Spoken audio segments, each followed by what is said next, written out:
Meus irmãos e minhas irmãs, paz e bem. Nós hoje celebramos, e assim se conclui o tempo de Natal, o batismo do Senhor. Esse momento da vida de Jesus, ele foi sempre uma coisa difícil para os cristãos compreenderem. Porque como era possível que o autor do batismo, o Senhor, o Messias, se fizesse batizar por João Batista no Rio Jordão?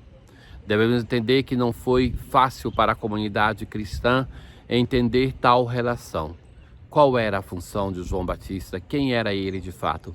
Por isso o empenho nos evangelhos do próprio João Batista em esclarecer esta relação, de ele batizar e ainda anunciar que ele também espera um batismo que vai ser com Espírito e com fogo. E em alguns dos evangelhos, já que essa narração está presente nos sinóticos, é ele mesmo que vai rejeitar de batizar o autor do batismo, e Jesus vai insistir. Hoje nós concluímos o tempo de Natal e a celebração de hoje, além de nos narrar um fato, o Senhor foi batizado nas águas do Rio Jordão, também evoca, faz memória do nosso batismo, através do qual nós fomos inseridos no Cristo. Hoje, a antífona de entrada, ela diz assim: batizado o Senhor, os céus se abriram, o Espírito Santo pairou sobre ele sob forma de pomba, e a voz do Pai se fez ouvir: este é meu Filho muito amado, nele está todo o meu amor. É interessante pensar um aspecto que, na história das religiões, a apresentação do personagem principal acontece em uma grande teofania. O nosso Senhor, como ele se apresenta, colocando-se na fila dos pecadores, mesmo sem sê-lo. Então, ele assume a radicalidade do mistério da encarnação. E por isso nós celebramos, na conclusão desta celebração do mistério da encarnação do tempo de Natal, nós celebramos o batismo do Senhor, através do qual também o Senhor começa a sua vida pública e então nos abre as portas para o tempo comum. A primeira leitura de hoje é o primeiro dos cânticos do servo do Senhor ou do servo sofredor. É a sua apresentação. Eis o meu servo, eis o meu eleito. Pus meu espírito sobre ele. E continua: ele promoverá o julgamento para obter a verdade, mas que ele também é colocado como aquele que dá esperança, porque vai se dizer: não quebra uma cana rachada, nem apaga um pavio que ainda fumega. Sustenta a esperança do seu povo, não esmorecerá, ou seja, ele mesmo não vai perder a esperança, não vai desanimar, mas sustenta a esperança do seu povo. Eu, o Senhor, te chamei para a justiça e te tomei pela mão. Eu te formei e te constituí como o centro da aliança do povo, para abrires os olhos aos cegos, tirar os cativos da prisão e livrar do cárcere os que vivem nas trevas.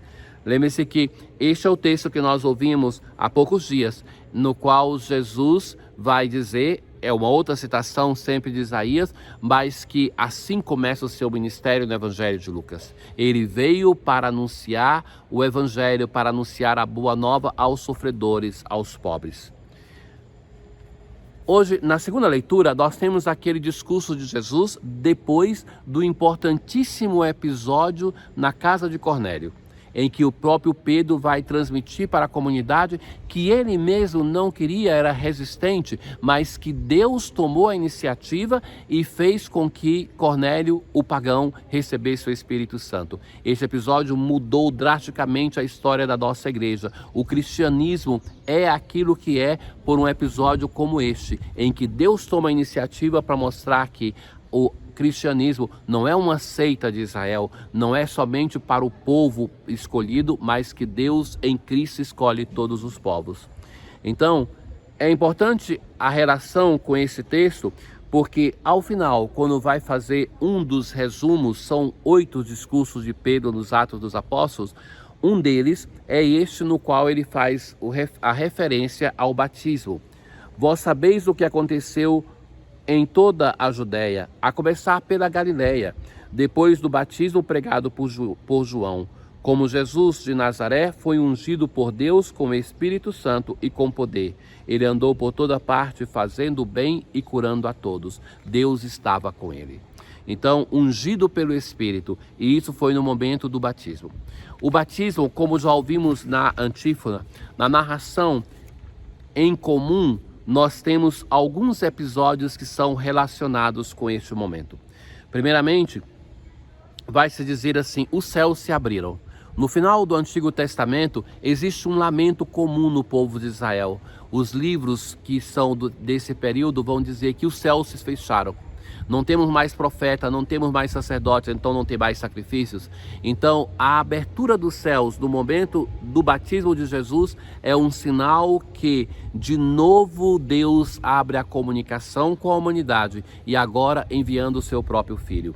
Mas ali tem o Espírito Santo que desce e então Lucas vai fazer um comentário na forma visível de uma pomba. Mas a pomba na antiguidade é um pássaro que é considerado que é muito ligado ao seu ninho. Então o Espírito que desce sobre Jesus é memória de que é Jesus, o Messias, o Filho de Deus, a morada natural do Espírito Santo. Ele que o tem e ele doa a nós, a sua igreja. E depois tem uma experiência pessoal mística de Jesus. Uma teofania, digamos, privada. Porque vai se dizer assim, que Jesus vai ouvir: tu és o meu filho amado, em ti ponho o meu bem-querer. Nós, na Transfiguração, sabemos que existe uma manifestação que é para os 3 apóstolos que ali estão.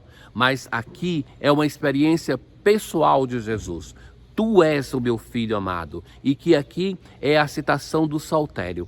Então, que em Jesus o Pai encontra toda a sua realização, todo o seu bem-querer. O que é próprio de Lucas é que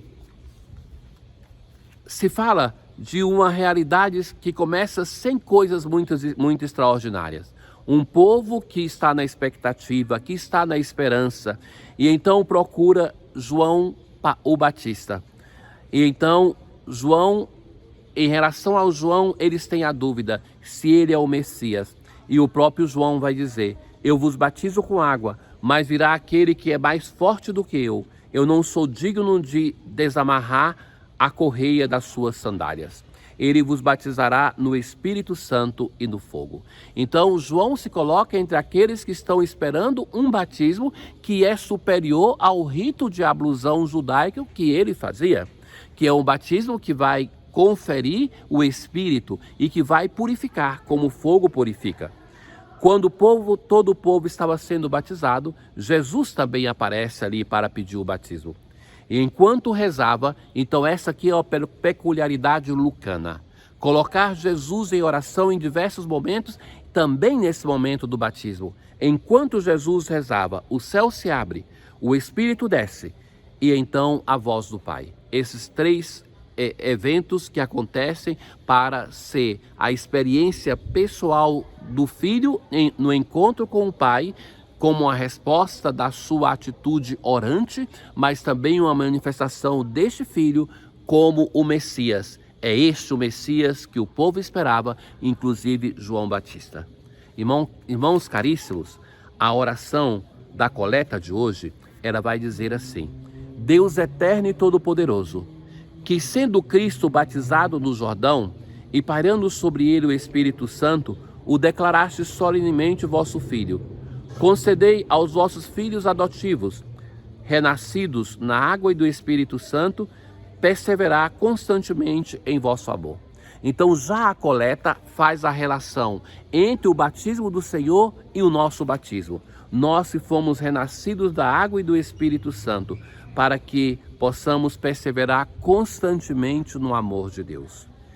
Que o tempo de Natal tenha suscitado em nós 2 determinações a que a liturgia nos chamava: amar os nossos irmãos e crer no Filho de Deus, o Cristo, no mistério da encarnação que se revela a nós. E que nós possamos concluir esse tempo e iniciarmos o ministério público de Jesus com o tempo ordinário, o tempo comum, fazendo um sincero caminho de conversão.